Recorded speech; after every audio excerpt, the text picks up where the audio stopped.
are now just end all our speakers. So we have more 5 or 10 minutes, if there is any question.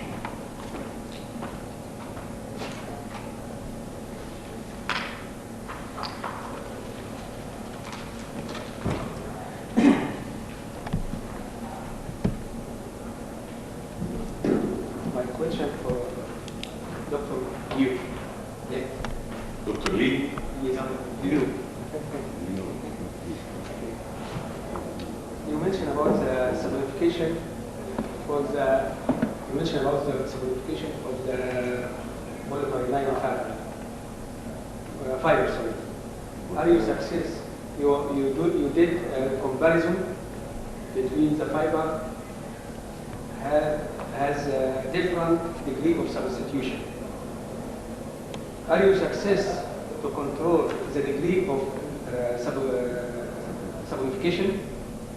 For example, you mentioned about the degree of sublimation is about 87.7 and 90.3. It is very close. Are you success to control this sublimation? In order to control the degree of saponification, we just stop the reaction. That's all. How can you take this is 87 and how can you control the degree of saponification? Yeah, you mean that how can we control the degree of saponification? It's very easy. You just stop the reaction. Yes, he stops the reaction, but through the reaction done. Are you mean that evaluation? This is 78, or after you finish this saponification step, you take the fiber and measure the degree of saponification. You mean that the measurement of the degree of saponification? Yes, we always measure the degree of saponification by NMR.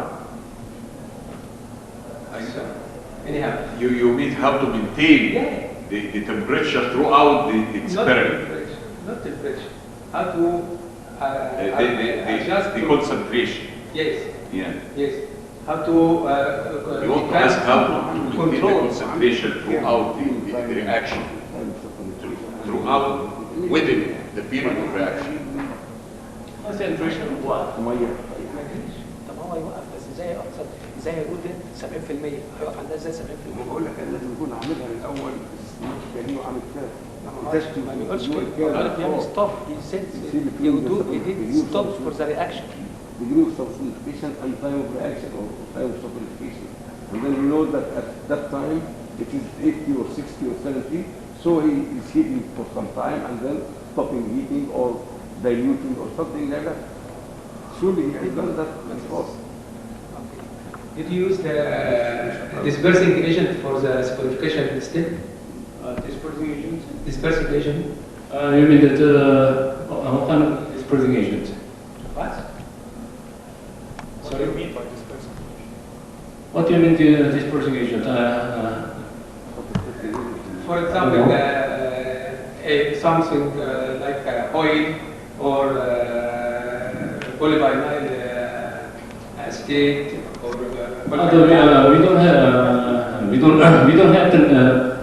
we don't need any dispersing agent because as you see we made the solution of polyvinyl pivalate or polyvinyl acetate, and during the reaction the reaction mixture becomes very viscous and sticky, and at a certain time it turns into the fibrous. So we don't need any dispersing agent. Second question, please, for Dr. Hussain. I understand from your lecture this is very good work, and I looking for ask you about you made what is the relation between the Papin enzyme and Ketuzan to use this to compare for anti-filtering of wool fiber. Okay. Both of them can be used as filter-proofing agent in two extremely different ways. One of them, for example, Babin, will be degradative process. I mean, it will remove the tips of the scale structure as we showed from the scanning electron micrograph to get the filter-proof wool. On the other side, K2Zen will make the same effect by additive process. I mean, it will make encapsulation of the wool fiber if it is exhausted on wool. It will make encapsulation of wool fiber to get filter-proof wool. Maybe it will make spot welding of the scales of the fiber to prevent its movement during the mechanical agitation. So they make the same subject but with two different ways. Thank you. Any other question?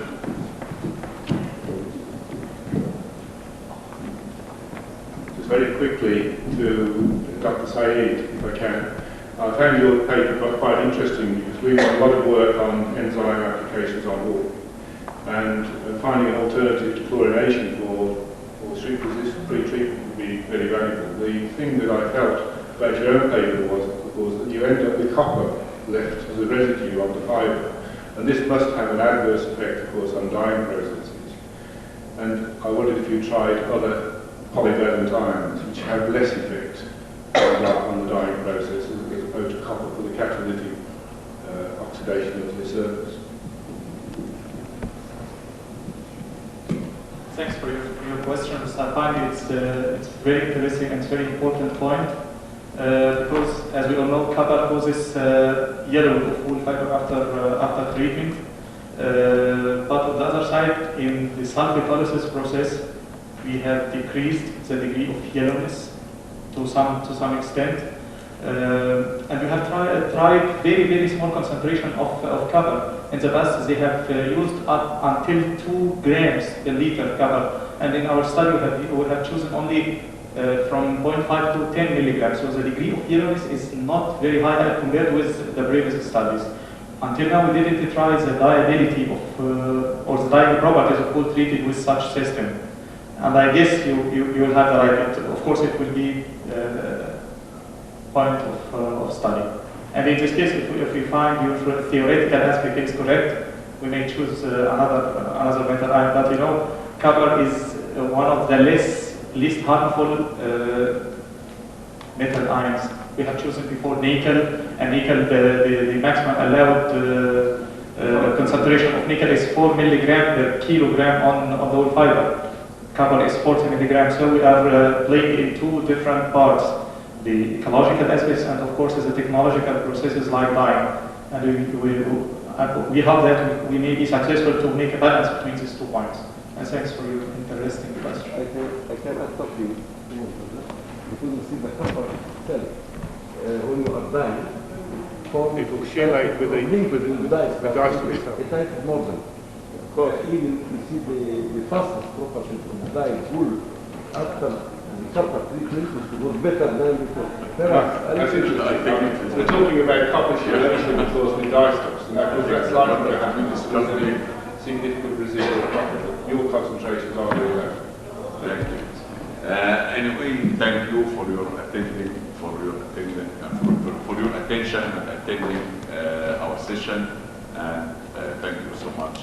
And I hope also to thank all our speakers and wish you good.